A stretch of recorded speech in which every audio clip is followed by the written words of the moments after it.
This is 91.3 FM, WCUW in Worcester, Massachusetts, the Dr. Chris Radio of Horror program.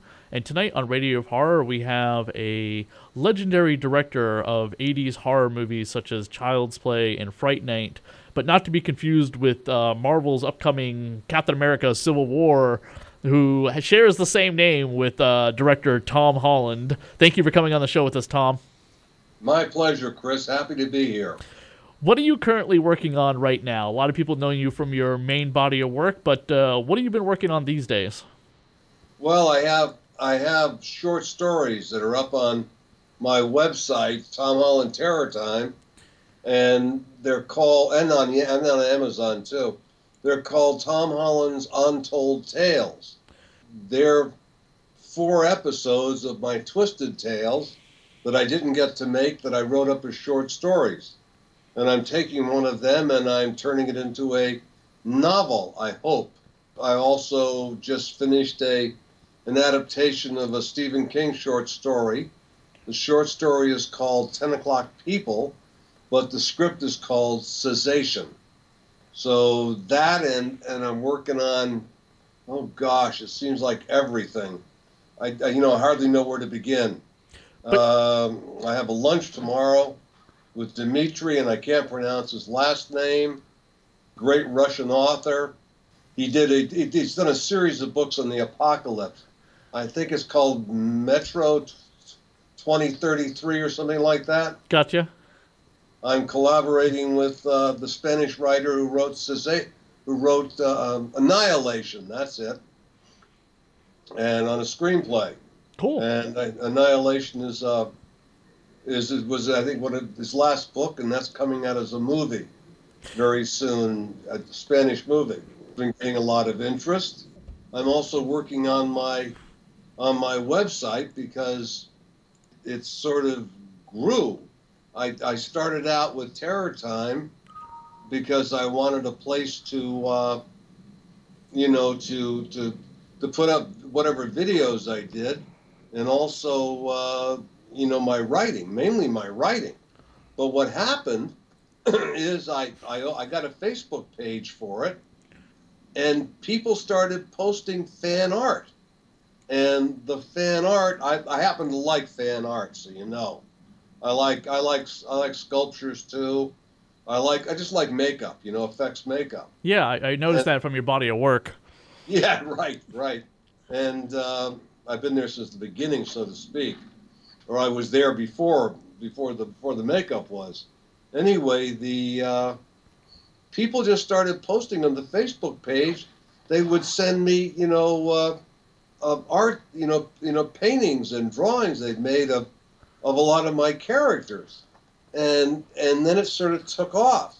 More artists started posting their art, and so it became, I don't want to say like user generated, but it became a place for people who liked horror art to put their work, and that meant it was constantly changing, and because it was constantly changing during the day, people started to come, and all of a sudden, inadvertently, I found the numbers were growing. So I've been trying to take some of that fan art and put it on T-shirts, apparel. What's some of the fan art? Can you describe some of it? Oh boy, well mainly right now, the ones I put up on T-shirts on my website are from my characters, but on the Facebook page, I'm getting them with all the horror movie characters. Oh, okay. And I wish I could pull the names of the artists now. Some of them are really well known. But if you want to look at them, you can go to Tom Holland on Facebook. I think Tom Holland Terror Time on Facebook. Tom Holland Terror Time on Facebook. Okay. Yeah. All right. Yeah, and I also have a fan page on there. Okay. Because I had a personal page, but what happened, you get to, I'm learning all this stuff, Chris. What happened was it got to 5,000 followers, and then I couldn't take any more. Yeah, that happens. Yeah, so then I opened the fan book page, and the horror art started to grow, and then I plugged it into to Terror Time with a fan book page. And it just seems to be, it's growing because people in the horror community are posting what they like in terms of art. But now it's started to grow into people posting clips of films, and horror filmmakers are putting up their trailers on there. It's really interesting because you started this off by talking about what happened when they said, well, this 14-year-old kid got the lead in Spider-Man. And so all of a sudden, the studio released Tom Holland starring in Spider-Man. And I guess more people, at least in America, knew me than the actor Tom Holland, who's British. And all of a sudden, I started being flooded with these congratulations, and people were laughing because they know that I'm older, too old for Spider-Man anyway. You could play Uncle Ben. Yeah, right. So people fell under the heading of WTF. So I started getting all these congratulations, and then some people started taking the photographs and the images of Spider-Man and photoshopping my head on them. Oh no. So you had Spider-Man with this gray-haired man looking out at you. Well, Tom, here's the thing. Let me tell you something real quick. In the comic books, there's this thing called Spider-Verse, which just ended, and in the comic, in one universe, Uncle Ben, the older guy, is actually bitten by the radioactive spider, and he becomes Spider-Man. So you could have been cast as Spider-Man, but the older boy. Uncle Ben Spider-Man. Somebody Future tell films. Sony. But anyway, what happened was those photoshopped images of Spider-Man with my face on top of it started to go out across the net, and this blew me away. But it went well over 500,000 people. And when that happened, I realized for the first time the power of viral images on the internet. Mm. And so that's sort of how this kind of thing made the website and the Terror Time Facebook page grow enormously. Awesome. And then all of a sudden it sort of entered into a different kind of thing where where I really got more followers and fans who were interested in all things horror, and so that's made me try to spread it out and to include other directors, writers, and actors, but in the genre. Yeah. You also are a executive producer and producer on a Kickstarter, which, by the way, I helped fund recently. You're So Cool, Brewster, the story of Fright Night. I contributed some money towards it. Well, thank you very much. They're flying in. They come in, they're Brits. Yep. They come in tomorrow, and I think I see them on Thursday for the first time. Cool. And thank you for doing that. That's very nice. Oh, they did a documentary called Leviathan, the story of Hellraiser 1 and 2, and it's 12 hours long. And I needed that, but I missed the Kickstarter, and then they announced this past March that they're only making 1,000 extra copies after they get the Kickstarters out, and you have a limited time to get it because you get an extra cool slipcase and stuff like that. So I immediately funded it, and then I saw the video post for the Brewster thing, and who is the actor who is playing the Roddy McDowall in that little trailer? I think he's very good. I forget his name, but he's in Hellraiser. Oh, he's in Hellraiser too? That's where they found him. T-O-O. Because he'd done a number of the Hellraiser things with Clive Barker. Oh, wow. Yeah. Huh. Well, let's talk about that. Fright Night is I'm not saying this just because I have you on my show. Fright Night is one of my favorite horror movies, and is one of my 3 favorite vampire movies of all time. Thank you. And I love Fright Night is fantastic. I have the soundtrack on the giant vinyl. I have the DVD signed by like Chris Sarandon and a couple of the guys. How did you come up with the idea of Fright Night? I wrote a film called Cloak and Dagger. I love Cloak and Dagger. So do I. I love that movie. Well, it's known by anybody over 30, especially if they're males. But Universal's sort of taken it off in rotation. the last 10 years because I have been told they're planning a remake. I was writing Cloak and Dagger, and it was originally based on a movie from the late 40s from Universal called The Window. And that was the juvenile version of Rear Window. And it was written by Cornell Woolridge, who wrote both of them. And that was a boy who saw a murder next door.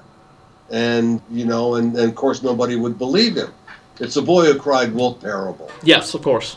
And when I used hardly any of it in Cloak and Dagger because it was too thin by the time I wrote Cloak and Dagger to sustain a movie. While I was working on Cloak and Dagger, I thought to myself, well, wouldn't it be hilarious if a horror movie fan, which I was, became convinced that his next door neighbor was a vampire because he'd seen something suspicious. And of course nobody would believe him. And that once I had that idea, it wouldn't let go of me. And so I finished Cloak and Dagger, and I don't know how much later, the idea kept rattling around in my head. But like 6 months later, I really tried to figure out what the story could be. And I had a great premise, but I couldn't come up with a story. And then I was asking myself, well, if I was convinced that a vampire lived next door, as a horror movie fan, what would I do? And when I grew up, they had what they called the Friday Night Frights in your local independent television channel. Yep. This was in the day, hard to believe, when getting to see movies was extremely difficult. If you didn't take whatever was playing in your local neighborhood movie house, there was no way you could see something that you'd seen prior that you enjoyed a lot. Mm-hmm. There was no way to re-see your favorite movies, to take a look at them again. And so what I used to do is I used to watch whatever horror movies came on TV, along with the channels and everything else. And the Friday Night Frights, they always had a local TV host. You may be too young to have grown up with that, but I'm sure the same thing was going on in Worcester, Mass. I'm old enough to remember Captain USA and Elvira. Sophie might be too young to have grown up on the horror hosts.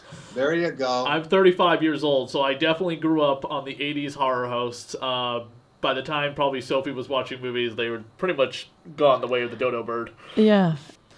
What they were, Sophie, was what they were any frustrated local actor, uh-huh. or the guy who was sweeping the floors in the local TV channel. Mm. They were taken and they were given these terrible costumes and they were shoved into these terrible sets.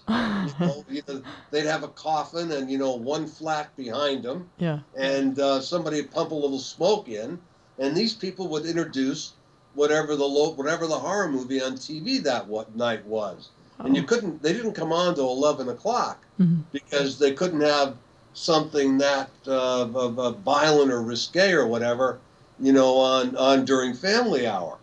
But so I thought to myself, well, if I was Charlie Brewster, who I was writing, that was me. Yeah. And I became convinced there was a vampire. I'd go to my local, Friday night, fright host. Yeah. And that's how I came up with the idea of the character of Peter Vincent, the Rodney McDowell character. Mm. And once I had that, Chris, I couldn't wait to get home and start writing. That movie just really, it's that Rodney McDowell character, Peter Vincent, which is based off of Peter Cushing and Vincent Price, right? That's correct. That really always grabbed me, and I just loved him so much in that role. And I followed his career. Of course, he was later on. He was the Mad Hatter on the Batman animated series. Nice. Such a great actor. And this documentary that you guys have coming out, I cannot wait to just spend an entire day watching everything on it. We got to wait till next year though, because it's not out till March 2016, I believe. Right. Yeah. Be a while. Yeah. Sophie, you have a question about Fright Night? About Fright Night? Probably many, but I kind of want to backtrack just a moment to what you said, just because this is intriguing and it's a little separate from horror, but you were talking about how, you'd see movies and then not be able to see them again for a while. And just as someone who now creates movies, I'm finding I think your perspective might be even more interesting. So movies that you watched when you were younger and then didn't see for years and years, like some of your favorites, and then were you, if seeing them again as an older person, especially maybe horror movies, what was that like? I mean, I know that here in LA, mm-hmm. I drove all the way across the San Fernando Valley Mm-hmm. to catch a replay of 20,000 Leagues Under the Sea, because I'd loved it when I was a little kid and I wanted to see it again. Yeah. The Disney movie? Pardon me? The Disney movie, right? That's right, yeah. And I remember driving, something like 70 miles Kirk Douglas. to catch a showing of Serge Leone's Duck You Sucker, which was because I was so in love with the spaghetti westerns. Mm-hmm. So this was, it's hard to imagine now, but this was in a day when getting to see your favorite movie or getting to see any movie you were interested in was very, very difficult if you didn't happen to live in a major city. Yeah. And if you weren't willing to take whatever whatever was playing at the moment. I'll throw out something. I'm very familiar with Worcester, Chris. Mm. Are you still there? Yeah, I'm still here. Okay, I graduated Worcester Academy. Oh, cool. Oh, wow. So this is a high school, yeah? Wow, we have a horror convention here in Worcester. We should have you here as a guest. Well, nobody's ever invited me, but perhaps they will now. Anyway. I will pass that along to I know the people who run the con. I'll be like, what? This guy's a native of Worcester. He graduated. He should have him as a guest. Yeah. That'd be awesome. Fantastic. Also my film going experience has sort of changed. I don't want to say it changed my life, but it changed my attitude towards film. I saw Psycho at Worcester Academy. Uh-huh. I don't know how the hell they ever allowed it to play there, but they did. They have a wonderful old sort of movie house there, which Louis Warner gave to the school. Louis Warner Brothers, one of the Warner Warner Brothers. His son had graduated Worcester Academy and then been killed in a car accident. Mm-hmm. And his father gave Worcester Academy this sort of it's hard to describe, but pillars in front of sort of looks like out of Gone with the Wind. Yeah. But it's a great old 1930s idea of a movie palace, and that's where I saw Psycho. And before that, I was mainly AIP and Hammer films. Now, is that why you went on to write Psycho 2, which was people said was absolutely crazy at the time in 1982? Well, it certainly was one of the reasons I wanted to write it. It was also one of the reasons that I was scared to death when I took the job, because I knew that I was just going to get savaged by all the critics. And it turned out to be a great movie, actually. It's actually a really good horror movie. Thank you very much. I mean, you also got Anthony Perkins. If you hadn't gotten Anthony Perkins to come back to play Norman Bates 22 years later, I think the movie probably would not have been as good as it was. I would certainly agree with you. Yeah, Furthermore, I don't think it would have been a feature film release. Have you watched Bates Motel, which is the kind of prequel to Psycho? Yeah, I watched a few of the episodes. I think the boy's very good. Definitely. The gal who's playing the mother is good too. Oh, she's phenomenal. Oh my God, I love her in The Conjuring. Wonderful actress. Absolutely great. Well, I'll throw something else out. I can't think of his name now, but the guy who produces that, who also worked on Lost, was an assistant to Bernie Schwartz, who was the producer of Psycho 2. Carlton, are you talking about Carlton Cuse? Yes, Carl Cruz, that's it. Yep. He's also on I think he's on The Strain. He's got a ton of stuff. Right, very, very, very, very busy guy. But anyway, he started out in the business by being the assistant to the Psycho 2 producer. Mm-hmm. I didn't know that myself until I met him at a Masters of Horror dinner, and he told me. Of course, I had no memory, so Yeah. But anyway, yes, the Psycho 2 started out as a cable movie, and I knew that I wanted to make a feature film out of it, but I knew I couldn't get it. I couldn't get it to be a feature film unless I got Tony to come back and reprise Norman Bates. And so therefore the script had to sort of act like actor bait. It had to be the character yes. of Norman had to be strong enough that Tony couldn't say no. And Clever. that's one of those cases where everything worked out. One of Um, the rare cases. you've worked in both television and movies. In a really short answer, what would you say is easier? Oh boy. There is no way to answer that. I've had good experiences and bad experiences with both. Oh, I imagine. Oh, I yeah. imagine. I mean, I've seen you Long work on a career. lot of Stephen. Oh, sorry. No, go ahead. No, go ahead. I was just saying, yeah, you've had a long career. I imagine you've seen everything. And you worked on a lot of Stephen King projects like The Stand and The Langoliers. I just had Sophie recently watch Child's Play because she had never seen it, Yes. and I'm a big fan of Child's Play as well. Are you a lot referred to as like the father of Chucky? Oh, I hope not. More and more now because I've started to come out, and get into social media because of Terror Time. Mhm. Before that, I was just I was a writer director, and kept my head down. So so every spare moment that I had, I was writing. But that's changed. So more people are aware that I wrote and directed Child's Play. I don't know if people really knew before that. I also love one of my favorite films. I only recently saw the original, but I love the remake in 2006, The Initiation of Sarah, which is about a supernatural movie about a sorority house and witches and sacrifice, and it's just a cast of gorgeous women. Especially I think Raquel Welch is in Morgan Fairchild is in both the remake and the original. Well, the original. That was what got Morgan going. The original was scandalous in its day, and that was 1977 or 78. And the reason that it was scandalous is they took one of the girls, it may have been Morgan, but I can't remember, and threw her in a fountain. Yes, I remember that. And she came out wearing a wet T-shirt. Yes. And that was, it raised a furor and all kinds of criticism because it was the first wet T-shirt movie where you could see nipples, and that was that broke all kinds of bans on. I think it was ABC. Right. Now you seem to have worked on a few of the remakes of your actual films. Was that by coincidence, or did you want to do that? I mean, I have or I haven't. What you have. You were the writer of the original Initiation of Sarah. You did the remake, the writer of Fright Night, and the remake. Can't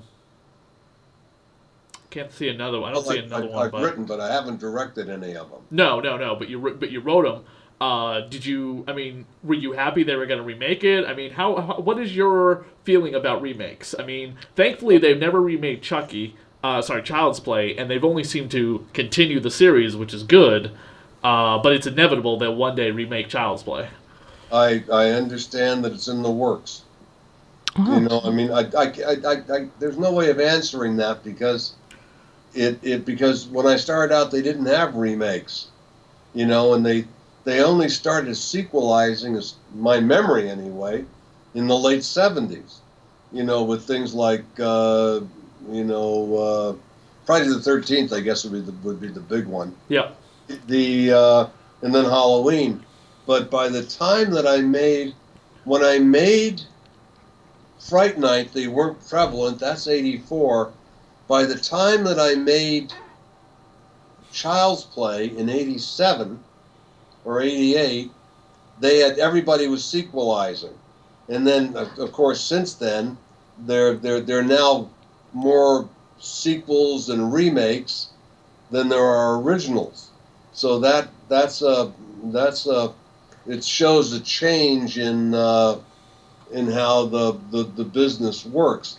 As a matter of fact, I got so sick of them, okay, that at the end of Child's Play, I did everything I could to kill Chucky. So yeah, okay. So listen to this. So I burned him, charred Chucky. I blew his arm off. Yep.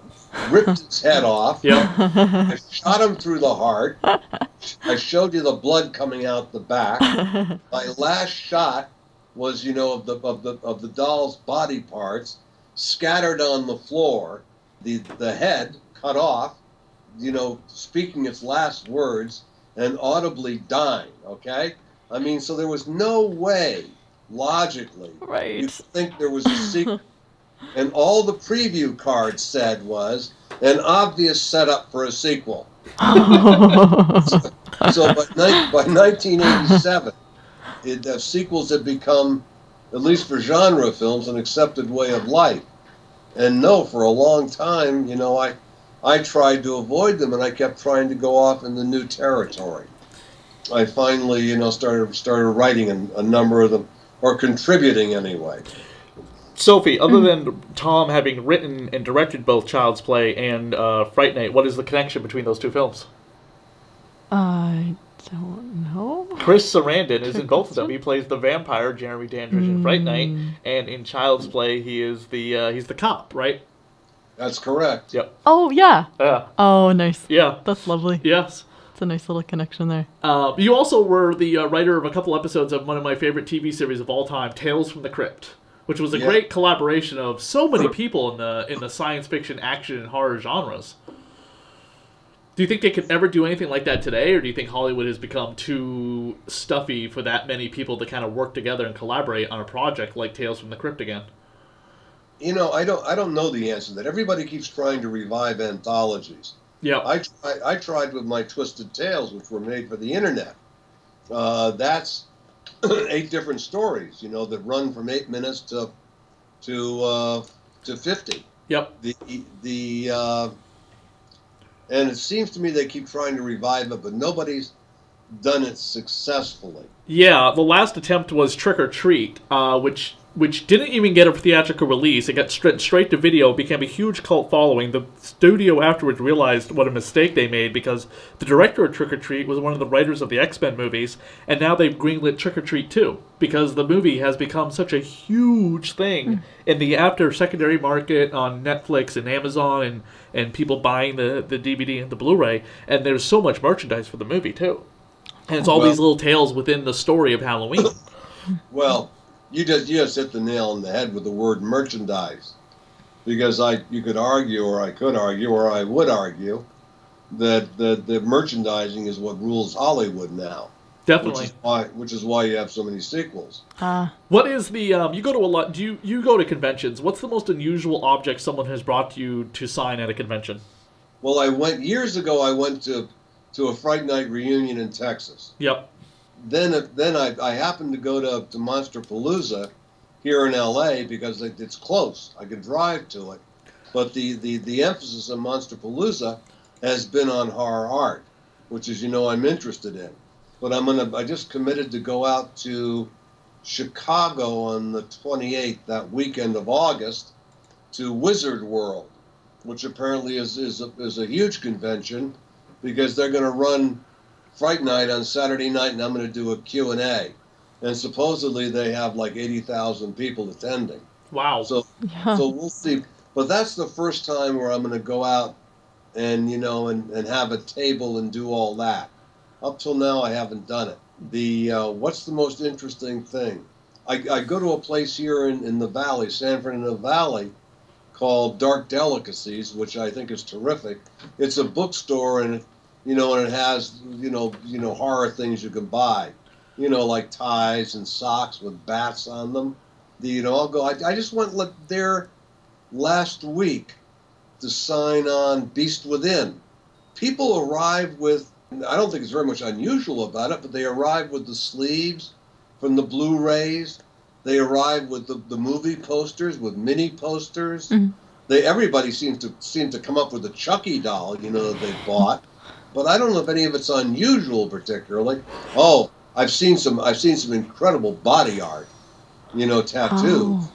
but I've never signed that. I mean, I've several people have shown up like with on their calf or on their bicep with like Amy, with Amy from Fright Night with a Wow. mouthful of teeth. Yeah. So when I first saw that, it blew my mind. I Yeah. couldn't believe somebody had done that. I guess that's the ultimate compliment. Right, that's incredibly permanent stuff. Yeah, yeah. Awesome. You better like the movie if you're going to put it on your body. Definitely, yeah. You're there permanently. So, I have a brief question about the movie. Fright Night, when you were writing it, you were basing this main character and his reactions off of yourself and what you thought you might do. How autobiographical was it, and were any of the other characters? Where did you get the influence? Was this childhood? Was this just pulling it out of wherever? No, it was childhood, Right. Sophie. Yeah. I mean, I don't know where you were when you were in high school. I liked horror and sci-fi, Mm-hmm. otherwise known as genre, and that was a very small, select group. And there was always a kid like Evil Ed, Yeah. who was sort of everybody. He certainly wasn't in the popular clique. You know what I mean? Yes. So I mean, I grew up with those people, in a sense that they were recognizable high school types, Mm-hmm. and I know that I was always rather odd because I was interested in books. I was a big reader, and I was somebody who went to a lot of movies, and my memory is everybody went to movies in those days, but certainly people didn't read that much. Uh-huh. I mean, I read every science fiction book I could get my hands on. Oh, that's awesome. Do you have a favorite? Maybe that's a tough question too. Well, it is now, but I mean, I grew up with the masters with Heinlein and Asimov and people like that. And I don't remember the specific titles right now, but I love those guys. Yeah. Now they're all referred to as like the masters from the classic period of science fiction. But I was going down because I didn't have a lot of money. I was going down and I read all this stuff in the library.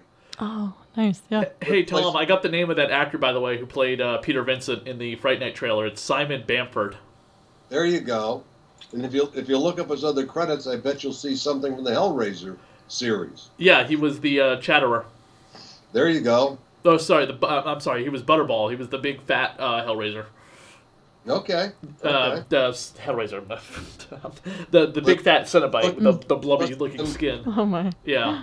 Them in a fat suit like I did in Thinner. The another Stephen King story about a guy who runs over a gypsy and then they puts the gypsy curse on him, and then he goes from being this big fat rich guy to this like bone thin guy. Ooh. Yeah. Huh. One last question that actually brings up an interesting point. Is it easier? Did you find it difficult or easy to adopt Stephen King stories? Were you under the gun, or were you allowed to kind of take the story and then write it as a movie the way you wanted? Boy. We don't ask the easy questions, Tom. Well, Langoliers was an extremely well-structured novella. And so, I mean, I hardly messed with that at all. I mean, Stephen wrote a you had to keep turning the pages kind of novella with Langoliers. So that was an easy adaptation. Thinner's another matter, and I could go on about that for 10 minutes. And mainly, it was an easy adaptation, but if I had it to do over again, I would make a few changes. I've always thought, the acting in Thinner I thought was terrific. Robert John Burke, the guy who played the Gypsy King. There's a terrific group of actors. I always thought that what happened was that you became so invested in Billy being able to lift the curse that Billy became like the hero. And really the point of Stephen's novel of Thinner was that moral jellyfish gets squished in the end, which is to say that Billy, although his journey of trying to get the curse lifted was understandable because the only way he could stay alive, he was still morally corrupt. And so in the end he wins, but he also loses. And so I always felt that the finer points about the theme of the movie were lost and it was my fault in the adaptation that I didn't underline how, yes, he became a good guy trying to survive, but he really, he was somebody who'd used his connections in town to get out of the manslaughter trial when he ran down the Gypsy King's wife. Mm-hmm. And so the reason he had been cursed was because he had done wrong to begin with. And that sort of got lost in his journey to try to get the curse lifted. In other words, Thinner, like Pet Sematary, was a more nuanced piece from Stephen. Mm-hmm. It had, it wasn't just good guys and bad guys. It went to a question about character and moral choices. Can I don't know. Can I speak honestly on this at FM broadcast? Yeah, of course, please. I have to watch my choice of words. No F-bombs. No F-bombs. Well, okay, you can edit this out if you don't like it. Okay? All right. What happened was he was getting a blowjob from his wife in the car while he was driving. Mm-hmm. That's right. Yeah, no, we can put this on the air. Yeah. That's fine. Yes. Yeah. So obviously he was distracted. That's right. That's right. I haven't seen the movie. He ran down the Gypsy Queen. Right. And so he was wrong to begin with. Yeah. That's not exactly what you're going to do. It's not ideal. It's trying to pay attention to which way you're driving. Yeah. And so he was morally at fault to begin with. Mm-hmm. And I always felt that point got a bit obscured in the screenplay, and that was my fault. Did you ever hear they did a? Glad you recognized it. Did you ever hear they did a kind of many things have been parodied on The Simpsons or Family Guy, but Thinner shows up on Family Guy. Peter says something about a gypsy curse or whatever, with Britney Spears, and the gypsy looks at Britney Spears and says, "Thicker." No, I didn't know that. That's great because I'd seen that, but I hadn't heard about the movie. Yeah, that's from Thinner or whatever. This was like when Britney Spears was kind of letting herself go, and she wasn't, she was like shaving her hair and doing a whole bunch of crazy things and stuff like that. So. I do got to say before I let you go, Tom, that vampire dance out of your Twisted Tales is my favorite of the episodes. No kidding. Yeah, because I'm a big fan of vampires, obviously, and the young woman going to find her roommate in the club of vampires. I love the atmosphere. I love the look of it all and everything. Cool. Well, see, that I felt was like the least satisfying story of the bunch because I ran out of money. But I love the dancing. I love the idea of it. That's great. But if I had to pick any story out of any group of stories that one director does, if they're like an anthology, I'll always go with the vampire one most likely. Well, I will tell you the tales of the Crypt I did. I'm proud of all of them. I did the third one. I did the third one that was ever done. And I got all kinds of awards for it. Yeah. Lover Come Hack to Me with she's a sensational actress. She's the daughter of Christopher, who played the male lead in. I did that one. I thought that was terrific. I did the one about the Scarecrow. Yep. Which was she's become a big television star now. Patricia Arquette. Yep. And then I did one which I'd done as a pilot that then was taken into Tales of the Crypt about drag racing. And it starred a young actor that nobody knew yet who did a sensational job, and his name was Brad Pitt. So, Yeah. So but what I think the whole series was terrific. Oh yeah, I really wish they would release it as like one giant box set on Blu-ray. Redo a lot of the bonus material, clean up the episodes and stuff like that, because they're still available on DVD. I'm kind of holding out hope there's an HD version coming out sometime. Oh God, that's a real problem. What you're saying is everything they've done is in standard def. Yeah, and it looks a little dated and grainy and stuff, and it looks okay.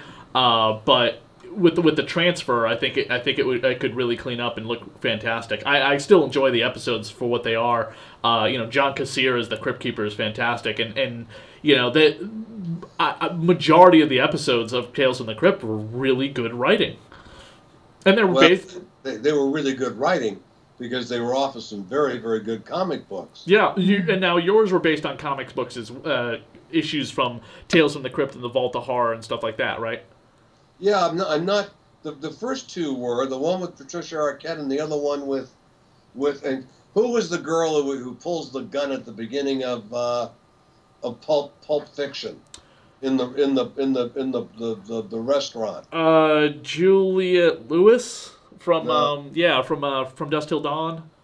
No. Not talking Uma Thurman? No, not Uma No. Thurman. No, I The thought it was one, she's there with her boyfriend to rob the. Oh, yeah. Her name. Yeah. She's great. Yeah, they stand up and they said, She's we're gonna great. execute-" Amanda Plummer. Yes, Ah. Amanda Plummer. Yes. Yes, and she did that first Tales of the Crypt that I did. She was Money Oh, Bunny. nice. I mean, the Tales of the Crypt, I worked with sensational actors. Yeah. But Yeah. when I look back on everything I've done, I've been blessed really by having just terrific people to work with and collaborate with. That goes to a lot of the cinematographers, the composers, the effects people. I mean, I've really been blessed. Definitely. Well, Tom, we look forward to the upcoming Fright Night documentary, which again doesn't come out till next year. If you kickstarted it, you'll get your copy. Otherwise, they will most likely probably produce a few more DVDs after the Kickstarter people get their copies of the film. And we look forward to more Twisted Tales and other writing that you've worked on. We appreciate you taking some time out to come on the show with us. My pleasure, and give my best to Worcester and Worcester Academy. I will, We will. definitely. It was really nice to find out that you were a Worcester native. Yes. Thank you so much. I really appreciate it. And again, Fright Night is one of my favorite vampire movies of all time. Thank you so much Thank for you that. very much, Chris. Nice meeting you, Sophie. You as well. Thank you so much. Best of luck with the show. Thank you. Definitely. This is 91.3